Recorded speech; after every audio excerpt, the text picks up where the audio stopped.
All right, everybody. Today is the day we are talking with the Torn cast. I'm Sarabeth Pollock. I am a writer at What to Watch, and I am the host of the My Nights Are Booked podcast. And as you know, I'm a huge Passionflix fan. So it is a pleasure to be able to talk with the cast of Torn. So today we have director Taryn O'Neill. We have stars Anna Maiche and Joy Rovaris and Kevin Joy. And we might even have some special guests popping in throughout the interview. So stay tuned. You never know who might show up. But thank you, everybody, for being here. Thanks for having us. Yeah, thanks. How amazing is it knowing that this is the second movie? I mean, this is the second time you've all been together and not the last time, I should add. Well, I'm just happy that we all got to come together again on the second movie and make an even bigger movie this time and celebrate it at the premiere together. Bless you. Bless you. So cute. I mean, it's such an interesting thing because the past few years have been so chaotic with COVID and trying to film with COVID. And I know Tosca has these, she's very serious about her COVID protocols. And so it's been a weird time. I mean, when you were filming Wicked, it was a very different world than when you filmed Torn. So what was it like coming back together and filming the second time around as you know, things were different. There's no other way to describe it. The world was a little bit different than it was the first time you met and filmed the first movie.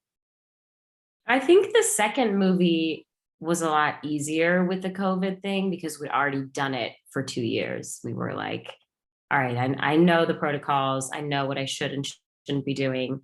And also, just in general, the rules weren't as strict because, you know, the variant going around wasn't as intense.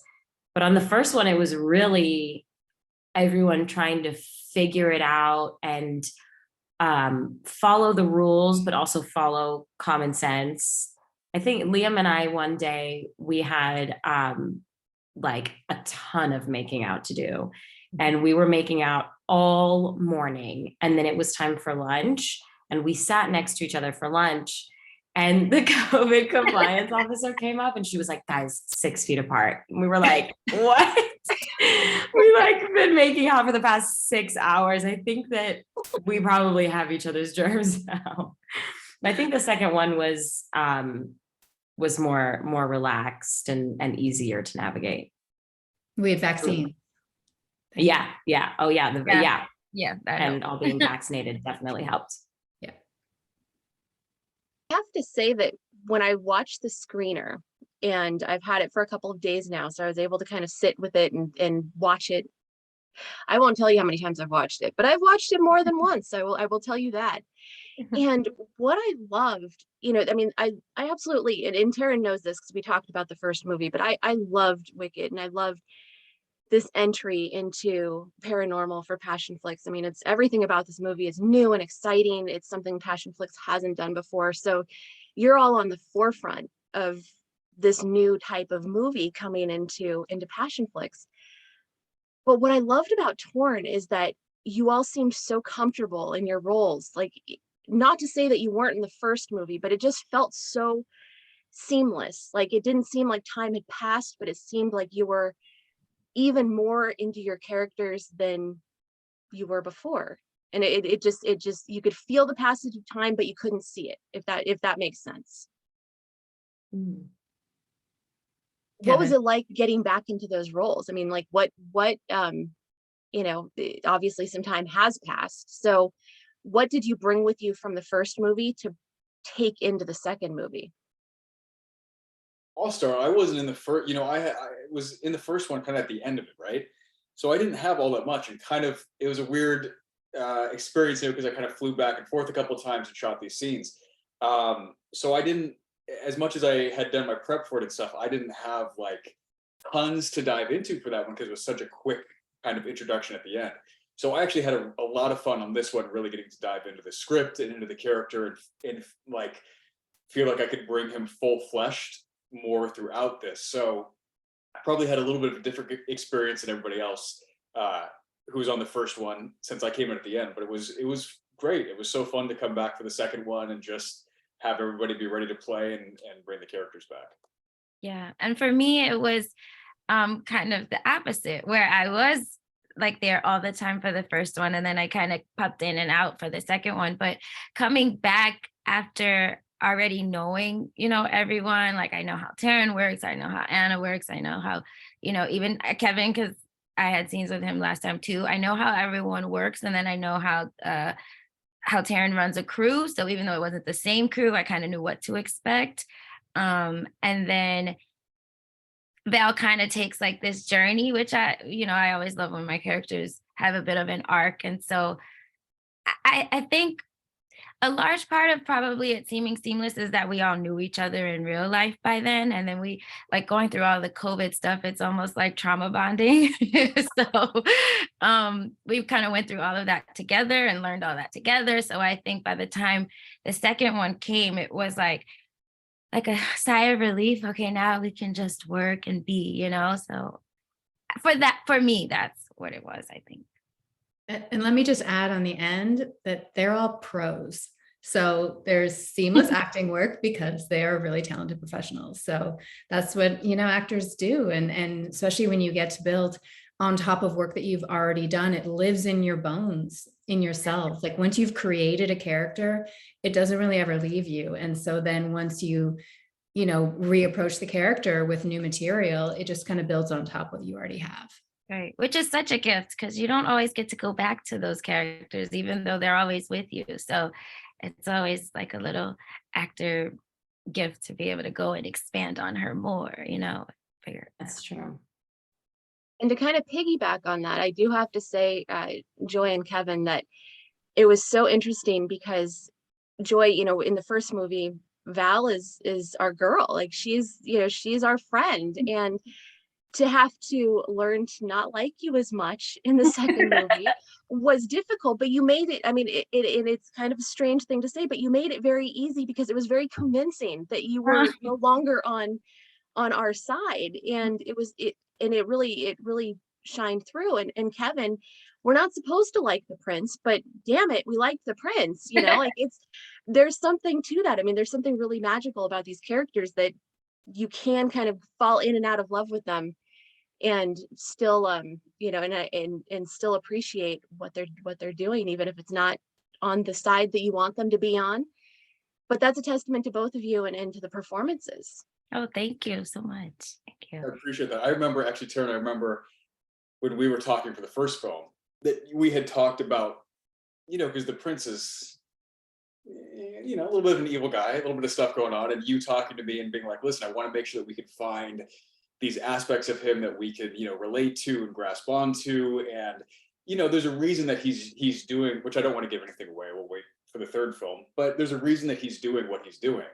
And we don't want to like hate him. We want there to be some things in there that are enticing and kind of a whole character to him and stuff too. So it was fun to get to play with that and try to find those layers of still making him likable in a certain sense, or loving to hate him or whatever that might be and stuff.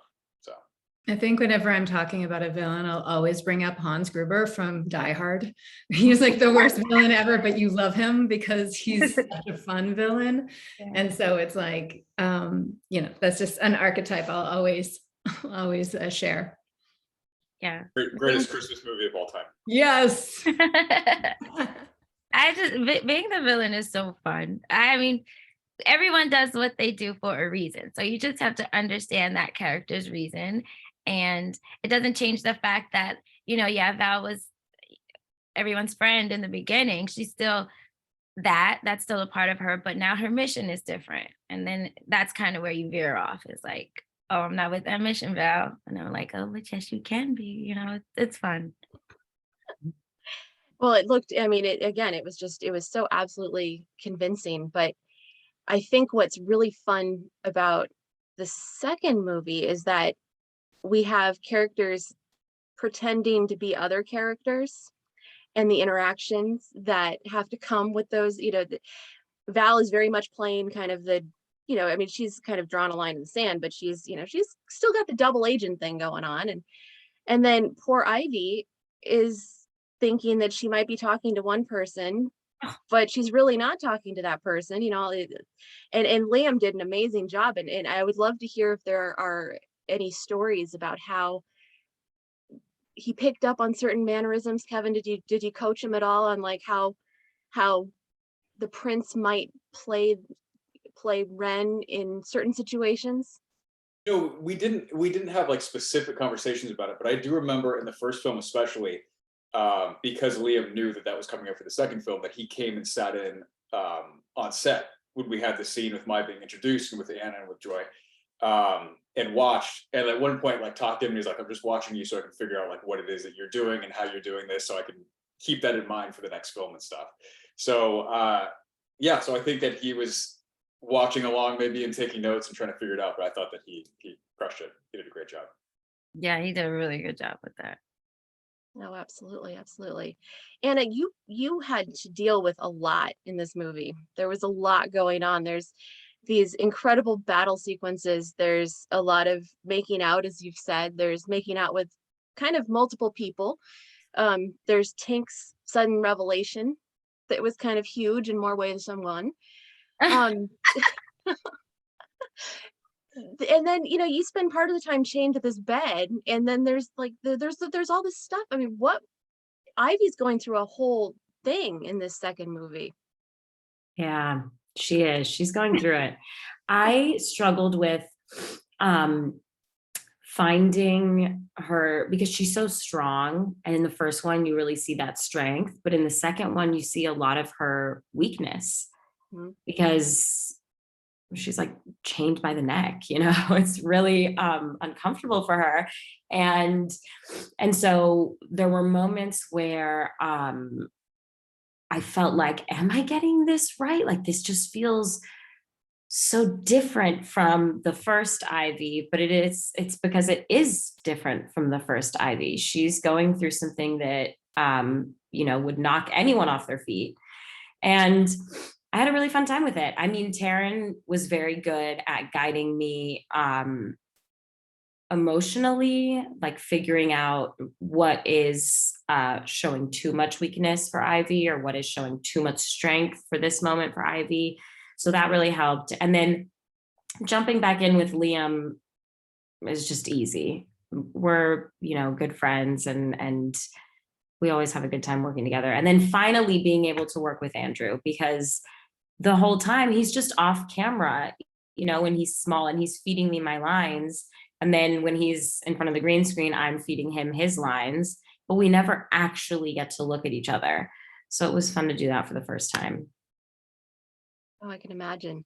Taryn, what were some of the things that you had to do in terms of approaching this movie that were different from the second movie? I mean, like it seems like when we first talked, we were talking about, you know, how it was different because you had you know, you had these action sequences, you have special effects, things that you hadn't worked with, that Passion Flicks hadn't dealt with before. And now, I mean, it's like we had 4 times as much. It's like, oh yeah, we did that. Let's do even more.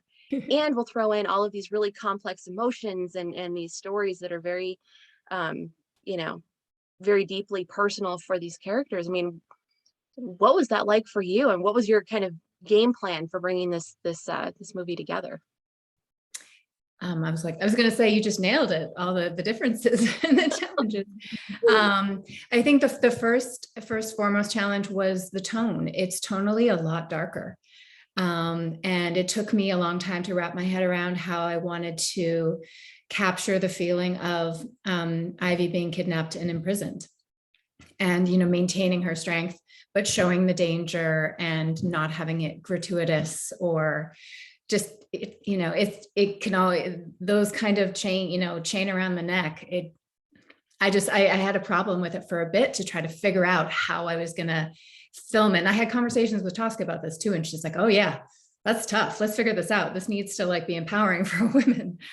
And so the tone was definitely a challenge. And I do think that we got there. Speaking to what Anna was talking about of sort of her character shift, you know, at the very end of Wicked, she, you know, has a revelation that she's not who she thinks she is. And I think when you find out some untruth or some lie about yourself, that shifts your entire paradigm. That's pretty profound for any character. And I think we all know, because of the pandemic, that uncertainty and fear can create pretty crazy environments and stories. So that sort of like thematically and tonally was a challenge for me. And then of course, moving production to Atlanta, and authentically recreating the look and the spirit of New Orleans in rural Atlanta. We weren't downtown Atlanta. So that was a really big challenge, building sets. We didn't build sets the first time around. We found all locations. So being able to, on a really short time frame, being able to like recreate Ivy's apartment, and how do we create the order without having this, huge warehouse that we had in New Orleans, and, all these sort of different locations that we had to create. And then of course, as you said, it was really intimidating with all the, the additional VFX that we had to have. The rooftop, which was shot on a blue screen, and a car, and different elements like that. But you just have to trust the people around you, and you have to try to align yourself with the best talent that you can, and know that they're going to do your job. And that if I have a vision of something, and I think that it's a reachable vision, I can share that, and hopefully we can all collaborate and get it done together. So that, I think, was, whenever I would feel overwhelmed, I would just come down to, what is the image, the vision I have for the scene? How can I best communicate it and make sure that I'm surrounded by people who can execute the technicalities that need to happen? And the same, for the stunts. Nico is an incredible stunt coordinator. He also played Liam's stunt double. And, I had 100% trust in him. And so whatever we needed to have happen, he made happen. I love Also it. a great boyfriend. He's a great Yes. Which I watched on full, by the way. But I didn't. By the way, Taryn, as a New Orleans, like born and raised native here, there were times I completely forgot. Like, it was so seemed like Ivy's whole apartment and setup and everything looked exactly the same. And then I think all of the intercuts of like the B camera of like the city just always, like I couldn't tell that, oh, this is somewhere different than, and you nailed it. Yeah, I was going to chime in and say, is like, when you were talking to us about that, the difficulties of trying to make Atlanta look like New Orleans, we're always curious, because we don't see all the behind the scenes stuff that's going on in your head. So watching the movie, and it felt like New Orleans, and especially with all the shots that are intercut of the city and the way that you guys did the sets and everything, like, I was really impressed with you that you were able to keep that all together and make us feel like we were in New Orleans and never questioned it. It was great. Yeah. And that location where Ivy spotted me, when I got there in real life, I was like, how did you find this? It's like at the New Orleans balconies, all the little shots. It was.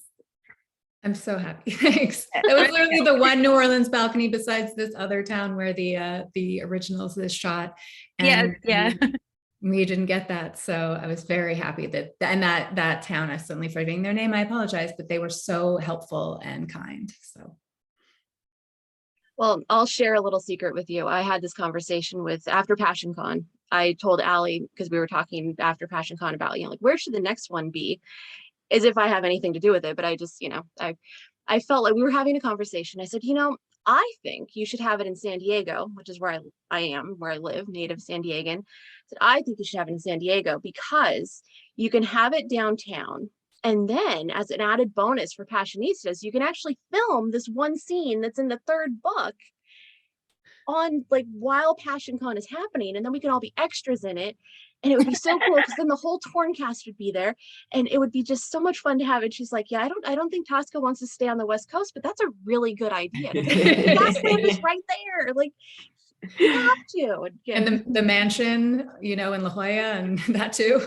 Yeah. So I did try to pull that off for you guys. I don't know if you're going to end up in San Diego for the finale, but I tried. I did. Thank you. I pitched it. I said, you might as well. It's nice down there. I agree. I'm not opposed to going to San Diego. But I think, kind of going back and hearing you talk about these locations, I mean, it really is seamless. Like, watching the movie, I mean, I had no idea that you didn't do anything in New Orleans. I mean, I would have thought that at least some of it was in New Orleans. I mean, it's so seamless and so realistic, but I kind of love that it's not. I mean, that's true movie magic right there. Like, you made this whole thing come together without even being in the place that you're supposed to be. It's absolutely amazing. It's absolutely amazing. And one of our fans posted a question, and Anna, you kind of touched on this about having to do scenes with Tank and having to, read lines with someone who isn't actually right in front of you. What was it like? We just talked about the location, but what was it like when the effects were added in and you saw the finished movie and you saw all of these pieces come together, things that you might not have seen? So, the things that fairies do, and, these big transformations that happen. I mean, what was it like seeing everything in post-production, after post-production had happened, and seeing the final version of the movie? I mean, did you know that it was going to look as spectacular as it is? I mean, definitely hoped that it would look better than it did on set, because remember the rooftop scene, Kevin, how you had to Kevin had to flap his wings. I made him be like this. Yeah. I was like, am I doing this right? Is this gonna work? Are we hitting this? We're both like, No, I'd be like, the bird, it's there and tracking slow. She'd be like, it's above you, now to the left of you,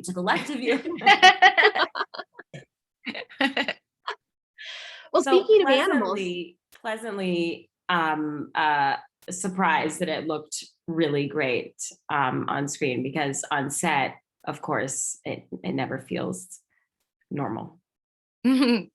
there's a commercial right now that I don't know if you've seen. I don't even know what it advertises, but it strikes me. It's like some sci-fi movie that's being filmed, and then the cast is running from the terror, and they open this door, and there's a little guy in like a green suit with tennis or ping pong balls all over, and he's like, "I'm the alien. Pretend I'm the alien." I don't even, but I imagine that every time I think of, what you must be seeing in these situations, I think of that commercial, because it's so, if you've ever, for anyone who's ever been on a movie set, I mean, that's so much of it is not actually in front of you. And I think people don't realize like how much you're actually bringing to life without, you're literally acting things with things and around things that aren't actually there. And that's, in a movie like this, that's even more true. Yeah, I think that it can also feel sometimes on set silly. Like, definitely with Kevin, we had moments where we laughed for sure at his wing flap. But then there were times where Kevin had to keep a really straight face and be very serious and believe that he was turning into this thing. And I think of all the Marvel men and women who, I saw a clip of Benedict Cumberbatch when he has to do something, and he, without any visual effects and all that stuff, he just goes like this, and then holds this like super serious face, and he looks hilarious. He looks so silly. But of course, if you watch him in a movie and he's laughing at himself doing that because on set it feels strange, the audience is going to hate that. So I think that I didn't have to do much with that. But like for Kevin, for instance, those things he had to take really seriously. And that's really hard to do sometimes. Well, and it helped because Taryn had such a specific vision of how these things were going to look. So I just had to trust her when she's like, do this and then bring it in more. I was just like, she knows what she wants. She knows what it's going to look like. So I just got to be like, I did. Do it. Yeah. Yeah. But it's like, we had a wonderful guiding hand from Taryn and stuff. So it makes it so much easier when you have somebody who has a strong vision, who you trust in and who knows what they're doing, to just be like, I'm going to trust it. Let's do it. I know it's going to look good in the end. Yeah. And Kevin, you're we've never met in person, but everything I've seen online and heard from other people, that you're just this bright ball of energy and always smiling and always happy. And then you're playing this character who is very much not that, and very, is a very dark character. I have to wonder, are there moments on set where you realize that you're so in the character that you have to pull back a little bit? I mean, does that, like, how do you switch off Kevin and become this character that, you know, is doing some really strange and offensive things to this poor girl? And, you know, nobody wants to hurt Anna, and nobody wants to hurt, you know, poor Ivy, but you have to bring this performance that's really kind of dark. I mean, what was that like for you to play a character who is so dark and so not nice? A lot of fun. It's always fun to get to play the villain roles like that. And it's weird because, yeah, I think of myself as a nice guy, but I've played a lot of like villain, murderers, like all kinds of stuff. And I think it's just something that's, you know, for better or for worse, easy for me to channel, I guess. But no, as far as like in between takes, I mean, no, like Anna and I would be laughing, especially when we were outside in that city. We're just like laughing so much in between takes on that day. And I feel like for stuff, there's some people, I guess, that, you know, prefer more method or to kind of stay in that. For me, especially for something that's going dark and heavy and I'm like dragging Anna around and all that kind of stuff, I want to break from that. So I don't want to stay in that all day. I want to be able to like have conversations and camaraderie and build friendships. And I feel like you can't really do that if you're not, you know, kind of breaking character in between. And the only times that I think that for me personally, that it's helpful to not break is for really emotional scenes. And for stuff like that, I'll be like, hey, I just got to stick into it. If people are around me, I'll be like, hey, I'm not going to talk to you until the scene is done. You know, just give me some space and stuff. But unless we're really hitting heavy emotion, I would prefer to just come out and have a conversation and, you know, laugh at Anna's joke or try to make Anna laugh at it in between takes or something like that, and then get back into it. And I think a lot of that just comes with what I did for the Prince that worked really well for me was to try to find physical mannerisms. And so before a take would start, even if I had been, you know, talking with somebody, I would just kind of, you know, try to feel that shift and the movement and the kind of the lasciviousness that he had about him. And that was enough to just make me pop right back into it. Yeah, he's like the nice guy. Oh, nice. Like, hi, how you doing? When we first met, talking, and then he goes and he's the Prince, and I was like, whoa, that was very different. And it's, you know, that's something that I've heard, and you've all kind of touched on it, but I've heard from actors in no matter what the genre, The Walking Dead, you know, romance movies, any, you know, when you're playing intense scenes, that's kind of where you're the happiest as actors. Like it seems like it's kind of the happiest, your happy place. Like the more intense the scene, the crazier the situation, that's when you really get into that toolkit and really flex your muscles. And so I always like to remind people, you know, because I've heard this so many times, but sometimes the audience is like, oh my God, you know, is Anna okay? Or is, you know, I wish I could give Joy a hug. And I'm like, I think actually Joy was probably enjoying that. Like she was probably having fun with that scene. But, you know, but could you speak a little bit about, you know, because I mean, and Kevin, you just did a great job highlighting, you know, like how that transition is. But I think it's just so worth noting that this movie really allows you to dive into that toolkit and for all of you, and to bring these characters to life because they're flawed, because they're going through these things. It's not just a happy movie throughout. Yeah, sorry. So what's no. So the question is like, you know, for you know, and this is open to any of you, is there, you know, is this kind of the type of movie that you really want to have, where you're able to dive into all the emotions and all of, you know, in the grittier it gets, kind of the happier you are as actors to be able to flex those acting muscles. And it's not, you know, you get to kind of show off the darker sides and the lighter sides. Yeah, I had a lot of fun. I'm looking, you know, again, I don't want to give anything away. I'm looking forward to the third one with everything that I get to dive into with that one. But no, it's a lot of fun. The Prince was a devilishly fun character to play. You know, to just kind of get to explore that side that I'm not like in real life, or I don't show people in real life.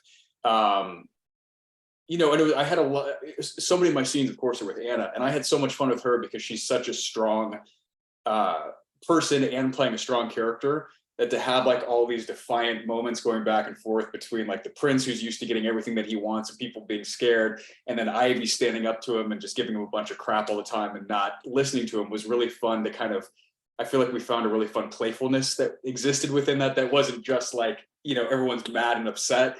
There was a lot of fun, you know, kind of annoyance almost that we annoyed each other in it to it. That was, I really enjoyed. So it was fun to get to explore that, not just have it be, you know, just one thing, just evil, just all that. It was fun to kind of explore those layers with her. Yeah. Same for Yeah. Val. It's like the first movie I had this huge secret. And so by the time we got around to the second movie for Val, it's like, all right, here it all is. I just get to lay it all out on the line. And as an actor, that's so fun because like you bring in everything from the first movie and then you get to go there for the second. And Taryn is so good about creating like a safe space to just go. She's an actor's director. So just having that freedom to know that like, okay, I can play now and see how it goes and see what happens. And then with Anna, you know, she's playing too. And it's just like a constant feeding of like this like energy gold, you know, for actors. So yeah, being able to, I guess, go there with your character is like every actor's dream, you know? I think Yeah. I can speak for, and I don't want to speak for Anna, but I know that like when it comes to Ivy, she had a lot of emotional scenes in this movie. And we had a lot of discussion about not just having her have these breakdowns all the time. Like we as a former actor, I love going into that toolkit, but only if it serves the character. Like if it serves the story. If it's just crying for crying's sake, the audience isn't going to respond to it. They're going to respond to the journey of the character, and they're going to respond empathetically to what you're going through that's going to bring on these extreme emotions, or that you're trying to fight these extreme emotions. So, you know, that's really important to me, to make sure that we're not doing like the crazy stuff just for the sake of doing the crazy stuff. Yeah, and I agree that it probably there was a way of doing the movie that, for my character at least, would have been boring, which would have been to just cry all the time, because you know, anyone can just cry all the time. It's pretty easy. And Taryn found a lot of moments of you know, yes, Ivy is fragile right now and she's scared right now, but she's also feeling this, and that. And these are taking over, you know, not these like crying emotions. So that was really nice for me. And I also felt like with Kevin, we, him and I as actors, excuse me, him and I as actors had a lot of fun finding, the ridiculousness of some of the things that the prince would say to Ivy, and how, you know, like when he smelled her outside, you know, we would just like laugh at, like, that is so creepy. And that's exactly how Ivy feels. It is so creepy and weird. And that's exactly how Kevin feels, but he's the one that has to do it. So that was really fun. And with Joy, we also got to explore this dynamic that we'd never explored together before. But then as soon as the cameras would cut, we would laugh at, you know, once you go Faye, you never go back, and things like that. So it kept like the roller coaster of emotions just kept steady like the entire shoot. It was really fun. I love it. One of the questions that came up from some of the fans were, and I think this is a universal question everybody wants to know, but what are some of your fun memories from set? Do you have any fun stories of things that happened that you know, maybe could end up in a blooper reel? Do we know, Taryn, if there's going to be a blooper reel this time around? Is that a secret? I don't know. No, I don't know. I wasn't involved in the previous blooper reel either. So they have Passionflix has all the dailies. So that's where they sort of pull those blooper reels. It's not any kind of secondary footage that I have. I have one. There was a time me and Anna were like off to the side whilst our stunt doubles were going through the fight scene, and we were like gonna take a selfie, and behind us you could see our exact like duplicates. And I actually did take the picture or video. I was like, oh, look. So that was fun. And then I have one more. Okay, so I had to do like this choke scene on Anna. I had to get up and like choke her. And Nico, our stunt director, like they had chemistry, but they weren't dating yet or anything, but I saw it. So I was like, so can you show me exactly how I'm supposed to choke her? And so Anna's like this, turning red, like, no, you didn't. And I'm like, no, like really. You know, and he was clueless. He's like, yeah, sure, no, like this. And then Anna, as red as she is now, looks over at me So red. The cameras weren't rolling, so that wouldn't be in any blooper. But yeah, that was. Oh my gosh. Joy, she did do that, and he kept saying, you just go like that. And she was like, no, show me on her. And he was like, you just have. And she's like, no, show me on her. Like he had to like kneel over her, and I'm responsible for them being together. I'm sure of it. Yeah, you are. At that moment, we were like, wow, this is it. No, I'm kidding. I really loved. I think that scene was also.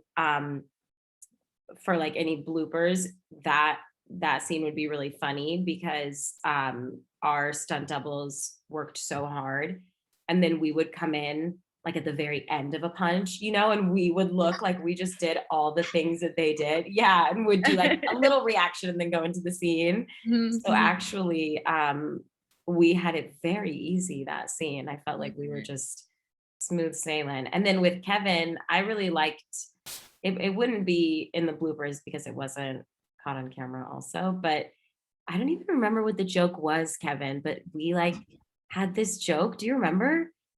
Yeah, it was something that one of my lines that I kept saying, right? It was about if you do that, or whatever it was. I will end you, Ivy. And we just keep going. Like, every time that Anna would do something, like, Anna, if you do that, I will. It really, his character says that so often. If you do that, then so and so, and he would do it all day when we were shooting that outdoor scene. It was so funny. And I think we were also just like, it was raining, we were tired, and that was just like the funniest thing anyone could ever say to me. I loved that day. Yeah, I'm actually really glad that scene came out really well. I thought. And I'm really glad because I feel like we were laughing for half of it off camera. Yeah. And Val's death too, Taryn. I don't know how you worked that magic, because in real life, I literally was like, ran behind the door. Oh, I know. And then it's like where you kind of went to leap, and then we got in trouble because from the grips, we're just like, move her. Oh, it was just a big old mess. Tell me what to do. Yeah. Now you're dead.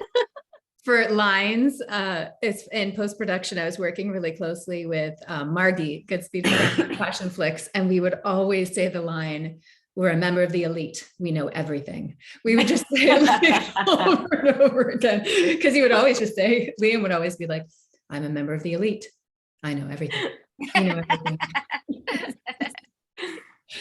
I hope for bloopers that we have something of, my favorite scene, how it turned out was just, especially seeing it at the premiere with the audience, was the Tink reveal scene, and having Tink and Andrew and Anna and Liam be able to just show their comedy magic, because obviously they're amazing, action drama actors, but then their comedy timing is spectacular, which is what makes this movie so fun. But I remember I decided, I'm like, I really need to have a wide shot of the three of them, but we can't show that he's naked. And so we were like basically auditioning pillows in front of him that would cover him in the best way to show the most of his legs and his torso, but be wide enough so that you couldn't tell he was wearing underwear. It was, yeah. And I'm so glad that we had that coverage, because cutting back to seeing him standing there covering, and Andrew was brilliant acting with a pillow. He literally would move like the pillow just so slightly that the camera couldn't catch anything. And I would watch the cut and I'd be like, how did he do that? Like, amazing. Yeah, So, he's really good with that technical stuff. yeah. Obviously, as an actor, he's great, but those technical things, I feel like he's one of those people that you just never have to, like, a director, I feel like never has to worry about him, you know, hitting his mark or doing just anything. He's like always so prepared. That's And a it's good. not a lot. People aren't taught that as actors in school. It's, Yeah.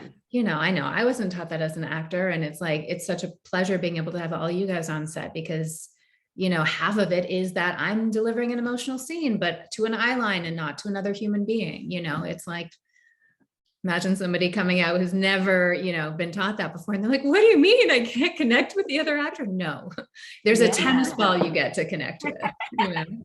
And that's what a lot of movies these days, and especially what our movie is like too. Mm-hmm.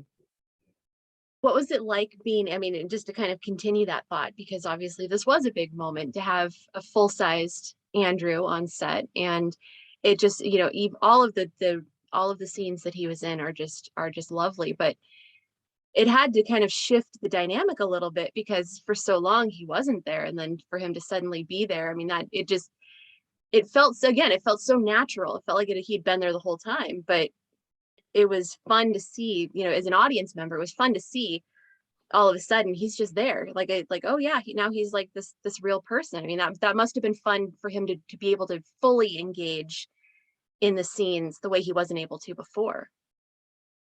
Yeah, I wish he was here to speak to it. Yeah, me too. It was really fun. I mean, I think that Andrew's just a really fun person to be around. And his character is obviously really fun too. But there are moments with Ivy and Tink that are more emotional. And it can be challenging to have those emotional moments not looking at him. And so that, I think that side of it was more enjoyable for me, being able to, of course, have fun with Andrew on set, but then also be able to like look into his eyes when we have to have some sort of emotional connection. That was really nice. And it's nice. I think it's really interesting that that's how the book was written. Like, you didn't have to come up with a way to make that happen, which, you know, happens in other movies. I mean, it's like the book was meant to be made into a movie, if that makes sense. Like, it's one of those things where it's like, okay, yeah, that was cute. He was little for a while, but it's really nice to have him big. It's nice to be able to just have him big and be a participant in the story. So it definitely was fun to see. And then there was also another new, I don't know, do we say new face, a four-legged friend who joined the cast in this movie. And I've read articles that of all the animals that you want to work with, cats are kind of the more difficult because they're prima donnas on set. I would love to hear some cat stories if you're up for sharing any, if there's any fun cat stories. Did you have a cat double? Were there multiple cats? No. We had a stuffed cat. Well, we had a taxidermy cat. Taxidermy cat. It was terrifying. I have pictures. That got dark really. Yeah, that cat, that was a sad thing. But poor Taryn had to figure out how to shoot this scene with that cat because he was not having it. He was really challenging to work with. And every time Andrew would come in and the cat would claw and Tara would be like, cut. And so we'd go long enough until I see Andrew go like, and then I'd like cut. And then we had that lady, the like cat handler. Two ladies. One of them was behind the door, and then the other one was actually like just seated right next to the bed during that scene. So that then when Andrew puts the cat to the side, she just grabs it and then crawls away. That makes sense because at the premiere, he was like, that cat, at one point, he kind of just improv and was like, you don't need to hear this, or you get out of here, or something like that, just to get the cat out of the scene. So I didn't even know someone was there to catch the cat because I didn't remember. Yeah, he was probably so over dealing with that cat. And he was like, yeah, you can't hear this, go away. Well, it was originally written that just like the book where the cat is in the scene for the whole scene. Right. And having had cats and just knowing animals on set, I'm like, oh, right. I know that I can maybe have this cat on, because I knew that I was also, you have to have coverage on it. So you can't have a cat on one place on the bed and then on another, it won't cut together. And so I knew that I would maybe get the cat on camera for like maybe three lines of dialogue. And then I talked with Andrew about like, we need to find this line and figure out a way. And I always trust him with his improv of how we then decide, oh, the cat is just going to go take a little rest over here. And it was actually still a whisper line in the mix right up until right before we premiered, which we caught like on the final run through of hearing the lady down there being like, come here, or like, or maybe it was saying like cat, or like get the cat, and you could hear me. So Mark and I were like, was that you? You cut that out. Sound mixers like cutting that out. Wow. But yeah, it was but we had to do the first take too, because like the cat was really cautious because it came out of the bag for the first time, and so it was sort of still looking around. But the second time, do you remember, Anna? It just like pounced out and was just like, bye. Yeah. He wasn't born to be an actor, that's for sure. But I'm so glad that we had him in there, because it's such a cute part of the book. And and kittens are very cute. Yes. And he was very well taken care of on that set. Like his handler. Oh my gosh. We were only allowed to see him one at a time if we were invited to go meet him. When he wasn't working, he was on another part of the porch outside in a playpen with both of his handlers. You couldn't touch him unless they said so. Like he was. Oh no. Yeah. Wow. As an actor, I have never been as taken care of as that cat was. Yeah. That's what I'm hearing. I love it. See, these are the things that you never hear until, like, I love this. This is because it's such a pivotal moment. Everybody knew that when he said like, oh, I ordered something, but it's not coming from Amazon. Everybody knew what was coming, just so, one of the things I wanted to ask you, and as we kind of wrap this up, one of the things that I wanted to talk about though was you all got to watch the movie with fans at the premiere. You actually got a premiere this time, because the world is in a different place. What was it like premiering the second movie, but being with fans who have already fallen in love with you? You didn't have to, they knew who you were, they knew who your characters were. And then you all showed up and had this second movie that you're celebrating with people and watching them. I mean, what were some of the things you were hearing? What was it like to be in a room full of people who were just so happy to celebrate with you? That was amazing. I feel like Passion Flakes has the best fans I've ever experienced. Like, and then also because we didn't get to meet them for the first one, I feel like a lot of us had already interacted with a lot of different fans on like Instagram or online. And so by the time we got there, like Ursula, I was like, oh, wait, I know you. How do I know you? She's like, Ursula. I was like, oh, yes. So, and then Brenda from, the NOLA Passionista, like, it was just really good to have that like instant feedback of like, you guys killed it. Like this, you did justice to the book, which is always like a really big thing. But yeah, meeting them in person was kind of surreal because we kind of knew them already. So that was a treat, I think. It really is like, it's always nerve-wracking to watch a movie for a premiere and stuff and with an audience for the first time.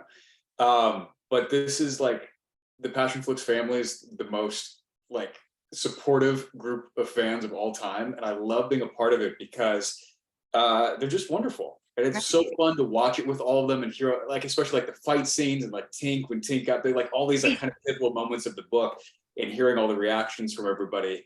It's just wonderful. And, as actors and directors and everything, it's like, we always want to make stuff that people want to watch, and we want to make stuff that people connect to. So to have this Passion Flix family that loves these books and loves these characters and is so supportive and so eager to, come to the premiere and see the movie and all that kind of stuff, it's the best. That's what we want. It's why we do this. is to share this and have people love it. So to have that feedback that everyone's excited about it it's a special thing to be a part of. Yeah. I felt like it was really, I could enjoy it after it was done, but during is really hard. I think, I mean, I think a lot of people have a hard time watching themselves. And so there would be like the scene where I'm sitting on the bed sobbing. I was just like, oh God, this is so, I do not want yeah. Like, who wants to see what they look like when they're sobbing? That is so embarrassing. But you are not an ugly crier, by the way. Not even. You're not an ugly crier. Oh, I could just see it. But that's an issue that I have, is being able to not forget those things, you know? So I think that like, for instance, if I'm watching a scene of myself and I do something weird, I'm like, oh my God, I didn't know I look like that when I do that. That is so strange. And then what I don't want to happen is the next time I'm on camera, I'm like, oh, remember that weird thing I did? I'm going to try and not do that, you know, because that stops me from acting the way, you know, I think I should act. But once it was all over, and then also during, in the moments, like the comedic moments, it just feels like kind of the validation that that you're hoping to get, you know. And it's true that the Passion Flicks fans are just they're so supportive, they're so kind, they're really honest, and they care a lot about what they're watching, so they want it to be good, you know, they want you to succeed. And I really felt that obviously way more after the second movie, because we were surrounded by them. And I think in the first one, you know, of course, people can say what they want on social media, but, you know, being face to face with people makes a huge difference. And I felt like just the whole Passion Flicks world really embraced us very kindly. And to have people who love these books also love these movies so much is the best compliment you could ever get. Because it's always like, if you read the book and you're in love with the book, it's inevitably the movie, you feel like it never lives up to it, right? Because you have it in that space. But to have everyone so excited about these movies and loving the books it's great. It's the best. Yeah. Kudos to Jennifer and Taryn. That was a really good match. Absolutely. I was going to say, it was really interesting to me because as I was watching it, I had my book out and I kept flipping, and somehow every time I turned the page, I saw the dialogue. Like, it wasn't, I mean, that's how true to life these, I mean, if I think Passionistas know this, but if, you know, anyone who doesn't know, I mean, these books do follow it's amazing how much of the actual book dialogue makes it in. And so if you know, as you said, Kevin, like, if you like the book is the movie. There isn't much that happens, you know, barring like little teeny tiny details that didn't make it in. But if you like the book, you're gonna like the movie. And to know that there's so much dedication and passion to bring the books to life in such a genuine way, it's exactly what I think makes this community so special. Yeah, that's Taryn for you, because there would be times where we would say, like, I just don't know how to make this line work, you know, because lines are different speaking in person than characters in a book. And we would say, like, I don't know how to make this line work. It just sounds weird. How do I say it without sounding like this? And Taryn would be like, sorry, figure it out. You know, let's work on it together, because this line isn't going anywhere. Yeah, in the really first movie. stay true. Oh, sorry. We would make some concessions. I mean, Jennifer was just, I mean, she's so supportive and lovely, and she was totally frank. She's like, I know that, you know, and we would go to her with some stuff where we're like, we don't think this sort of fits the tone of the movie. Are you okay if we don't include it? Or if like it's adjusted a little bit? You know, we always wanted to make the dialogue as easy for the actors as possible, you know, and sort of support the movie and not maybe bump people out of the movie. But there were certain lines where it was like, yes, those are from the book and we have to make them work. And because they're all talented actors, if we just got to why they were saying the line, it would inevitably come out, like in what they were trying, what was their objective with the line? What were they trying to get with it? Inevitably, it would work out well. And we would always have an alt that we could, that we would shoot. And, if it didn't work out, we'd use the alt. So. Bestest friendest in the world is.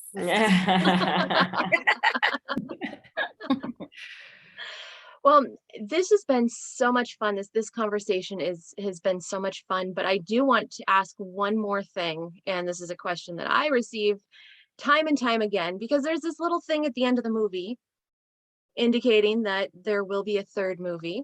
And I think everybody is so thrilled about it. For one, I would love to know, are you excited about getting back and finishing this story?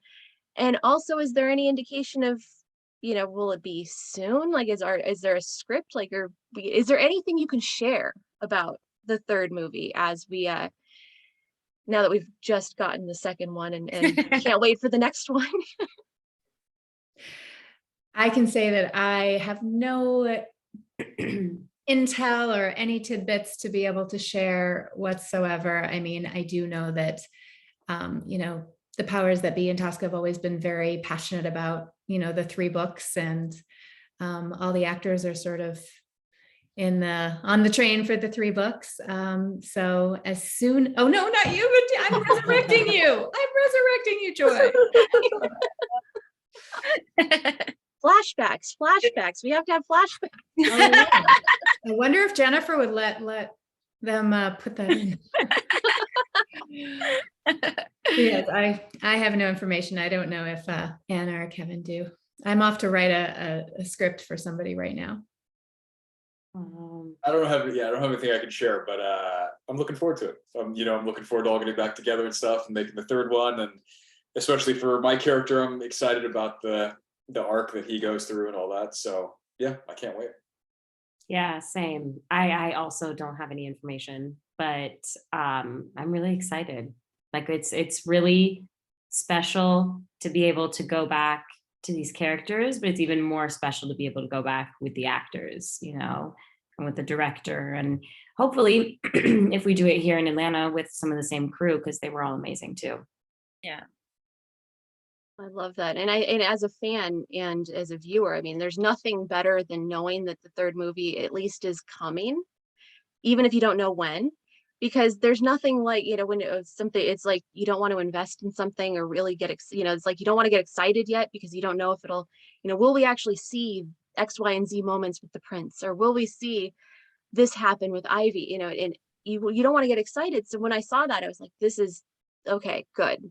Doesn't matter when. It just matters that it will happen. And that's always the best thing. So, well, you guys, congratulations. This has just been, it's so much fun. Taryn, you have shared so much. I feel like we've kind of been enjoying this journey because of all the stuff that you share. Everybody's been sharing things from set and pictures and stories, and I love what you've all done to incorporate fans and to get everybody involved as this movie's been coming together. So to see it finally out and in the world has just been so special, because I feel like we've been a part of it for so long. So congratulations to all of you. Thank you. Thank you. I'm sorry for all the coughing and sniffing and sneezing. I tried to mute myself when I could, but No, you were fine. And this has just been so wonderful. So thank you guys so much. Thank you. Thank you for having me, Sarabeth. Say cheese. Right.